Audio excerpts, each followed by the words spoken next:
আজকে আলোচনা করব ব্রিটিশ ভারতের সংবাদপত্র বিষয়ক আইন কানুন। ব্রিটিশ ভারতে সংবাদপত্র বিষয়ক আইন কানুন 1799 খ্রিস্টাব্দে যে আইনটি প্রয়োগ করা হয় তা হচ্ছে the censorship of the press act. এই আইনটি প্রয়োগ করা হয় লর্ড ওয়েলেসলির সময়। এই আইনের বিষয়বস্তু ছিল ফ্রান্সের ভারত আক্রমণের সম্ভাবনার পরিপ্রেক্ষিতে এই আইন প্রণীত হয়। The censorship of the press act 1799 খ্রিস্টাব্দে লর্ড ওয়েলেসের সময়ে ফ্রান্সের ভারত আক্রমণ সম্ভাবনার পরিপ্রেক্ষিতে এই আইন প্রণীত হয়। লর্ড হেস্টিংস এর সময় এই আইন কিছুটা শিথিল করা হয়।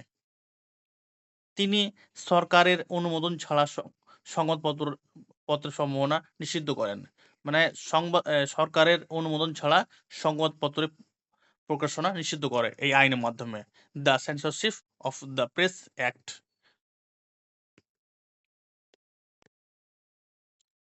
1823 খ্রিস্টাব্দে দ্য লাইসেন্সিং রেগুলেশন অ্যাক্ট বা অ্যাডামস রেগুলেশন আইন। এই আইনটি হয় 1823 খ্রিস্টাব্দে জন অ্যাডামসের সময়। এই আইনের বিষয়বস্তু ছিল সংবাদপত্র প্রকাশনার পূর্বে প্রত্যেক মুদ্রক ও প্রকাশকের লাইসেন্স গ্রহণ করা বাধ্যতামূলক করা হয়। এই আইনের দ্বারা রাজা রামমোহন রায়ের মিরাত-উল আকবর নামক ফার্সি পত্রিকাটি বন্ধ হয়ে যায়। রাজা রামমোহনের মিরাত-উল আকবর নামক ফার্সি পত্রিকাটি বন্ধ হয়ে যায় দ্য লাইসেন্সিং রেগুলেশন অ্যাক্ট বা অ্যাডামস রেগুলেশন আইনের মাধ্যমে। এই আইন হয় 1823 খ্রিস্টাব্দে। 1835 খ্রিস্টাব্দে the liberation of the Indian press হয় চার্লস মেটকাফের সময়। চার্লস মেটকাফ 1823 খ্রিস্টাব্দে অ্যাডামস রেগুলেশনের অস্বস্তিকর ধারাগুলি প্রত্যাহার করে নেন। এই জন্য তাকে সংবাদপত্রের মুক্তিদাতা বলা হয়। তাকে লিবারেটর অফ প্রেস বলা হয়।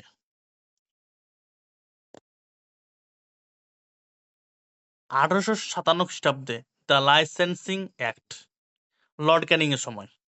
1857 খ্রিস্টাব্দে লর্ড ক্যানিং 1857 খ্রিস্টাব্দে 15 নং আইন দ্বারা সংবাদপত্র ও ছাপাখানাগুলিকে লাইসেন্স রাখতে বাধ্য করেন।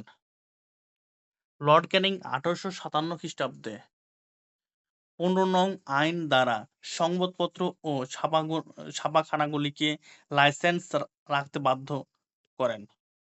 এই লাইসেন্সের শর্ত ছিল যে সংবাদপত্রগুলিকে সরকারের বিরুদ্ধে ঘৃণা ও বিদ্রোহ প্রচার করা যাবে না। এই আইনের দ্বারা বেঙ্গল হরকরা পত্রিকার উপর দমন-পীড়ন চালানো হয়। দ্য লাইসেন্সিং অ্যাক্ট এর মাধ্যমে বেঙ্গল হরকরা পত্রিকার উপর দমন-পীড়ন চালানো হয়।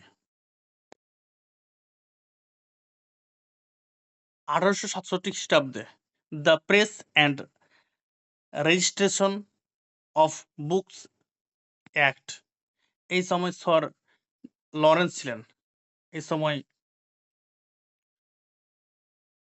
স্যার জন লরেন্সের এটি মেটকাফের প্রেস অ্যাক্টকে প্রতিস্থাপিত করে।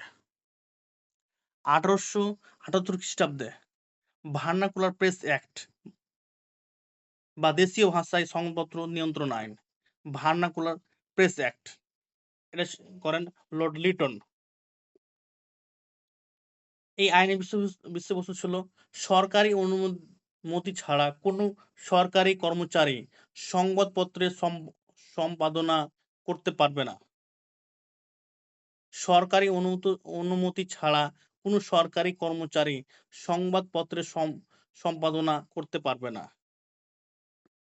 দেশীয় ভাষায় প্রকাশিত কোনো সংবাদপত্রে সরকার বিরোধী লেখা প্রকাশিত হলে সম্পাদক বা প্রকাশক সংশ্লিষ্ট সবাইকে গ্রেপ্তার এবং ওই পত্রিকার সমস্ত সরঞ্জাম বাতিল হবে। এই আইনকে অনেকে ব্যঙ্গ করে শ্বাসরোধক আইন বা গ্যাগিং অ্যাক্ট বলে অভিহিত করেন। এই আইন পাস হওয়ার সঙ্গে সঙ্গে প্রকাশ ও সহচর পত্রিকা বন্ধ হয়ে যায়। শিশির কুমার ঘোষের অমৃতবাজার পত্রিকা বাংলা থেকে ইংরেজি ভাষায় প্রকাশিত হতে থাকে। লর্ড লিটন 1882 খ্রিস্টাব্দে 28শে জানুয়ারি অ্যাক্ট 3 অফ 1882 আইন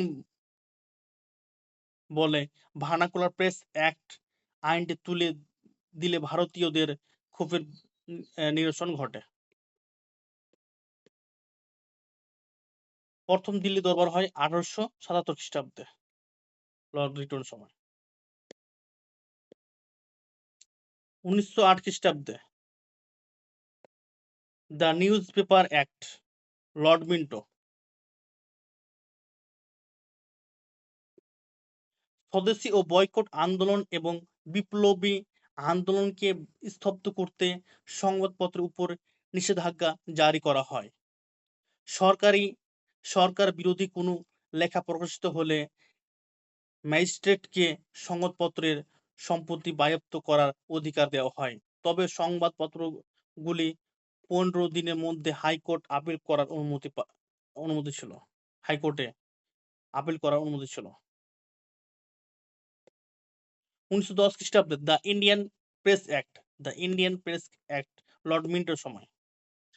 এই আইনের বিষয়বস্তু ছিল রেজিস্ট্রেশন সময় স্থানীয় সরকার মুদ্রক ও প্রকাশকের কাছ থেকে সিকিউরিটি বাবদ অর্থ দাবি করতে পারত এবং আপত্তিকর লেখা প্রকাশিত হলে সরকার তা বাজেয়াপ্ত করতে পারত। 1930 খ্রিস্টাব্দে প্রেস অর্ডিন্যান্স লর্ড আরউইনের সময়। গান্ধীজির নেতৃত্বে আইন অমান্য আন্দোলনের শুরু হলে এর মাধ্যমে 1910 খ্রিস্টাব্দে আইনকেই পুনরুজ্জীবিত করা হয়। 1931 খ্রিস্টাব্দে Indian press amendment Lord Irwin. আইন অমান্য আন্দোলন খর্ব করার জন্য প্রাদেশিক সরকারকে সংবাদপত্র নিয়ন্ত্রণ আইনের অধিক মাত্রায় ক্ষমতা প্রদান করা হয়।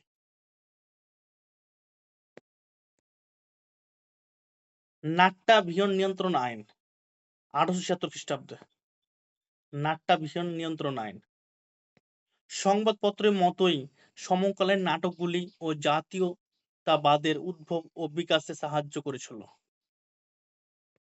গ্রাম বাংলার বিভিন্ন অঞ্চলে অনুষ্ঠিত নাটকগুলিতে ভারতবাসীর দারিদ্র্য, ব্রিটিশ আর্থিক শোষণ, অত্যাচার ও নিপীড়নের কাহিনী তুলে ধরা হলে জনমানসে ব্রিটিশ বিরোধী প্রতিক্রিয়া তীব্র হয়। ব্রিটিশ সরকার সাধারণ ভারতবাসীর উপর নাটকগুলির প্রভাব দেখে শঙ্কিত হয়ে পড়ে। কলকাতায় ন্যাশনাল থিয়েটারে নীলদর্পণ নাটকের অভিনয় দেখতে গিয়ে ঈশ্বরচন্দ্র বিদ্যাসাগর উত্তেজিত হয়ে অত্যাচারী ও ব্যভিচারী রোগ সাহেবের ভূমিকায় অভিনয়রত অর্ধেন্দু শেখর মুস্তাফিকে চোটই নিক্ষেপ করেছিলেন।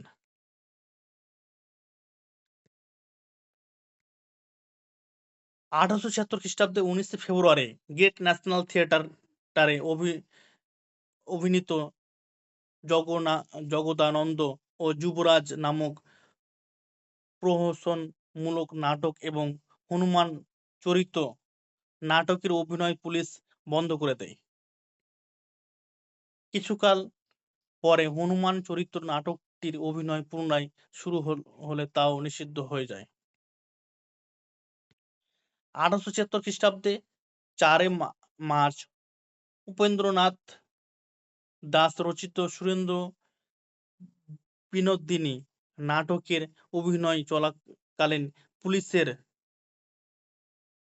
ডেপুটি কমিশনার গ্রেট ন্যাশনাল থিয়েটারে ঢুকে ম্যানেজার অমৃতলাল বসু, পরিচালক উপেন্দ্রনাথ দাস সহ মোট ৮ জনকে গ্রেপ্তার করে। এছাড়া শরৎ সরোজিনী নামক আরেকটি নাটকের অভিনয় বন্ধ করে দেয়। এই সকল ঘটনায় দেশজুড়ে ব্রিটিশ বিরোধী বিক্ষোভ আন্দোলন গড়ে ওঠে। এই সময় বঙ্গ রঙ্গমঞ্চের বিরুদ্ধে বড়লাট নর্থব্রুক নাট্যাভিনয় নিয়ন্ত্রণ আইন পাস করে নাটক প্রদর্শনের উপর নিষেধাজ্ঞা জারি করেন 1876 খ্রিস্টাব্দে 14ই মার্চ। 1876 খ্রিস্টাব্দে 14ই মার্চ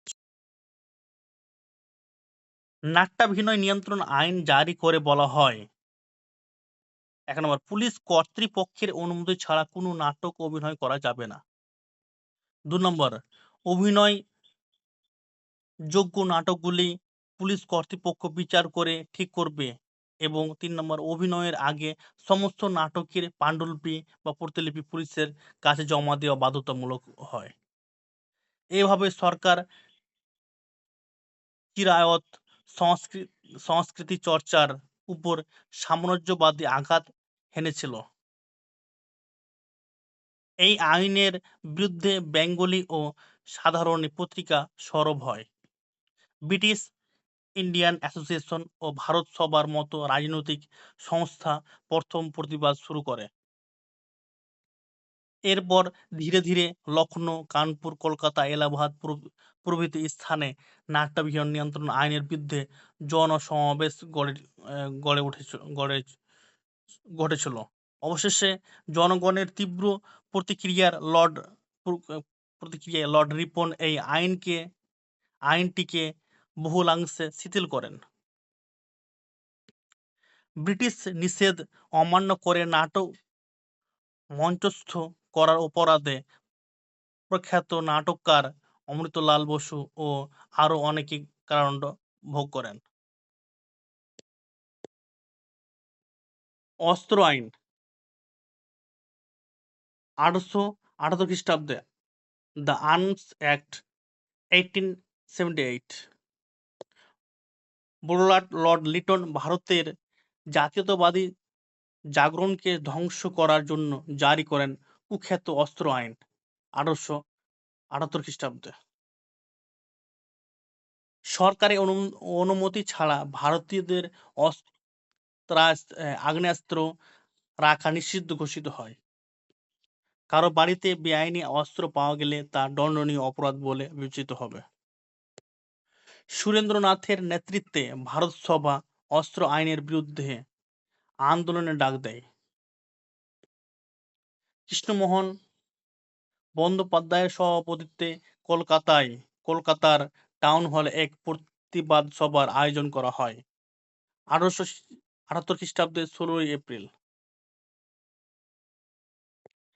সাম্রাজ্যবাদী স্বার্থরক্ষা এবং ভারতে ব্রিটিশদের জীবন নিরাপদ ও সুরক্ষিত করার লক্ষ্যে লর্ড লিটন অস্ত্র আইন প্রয়োগ করেন।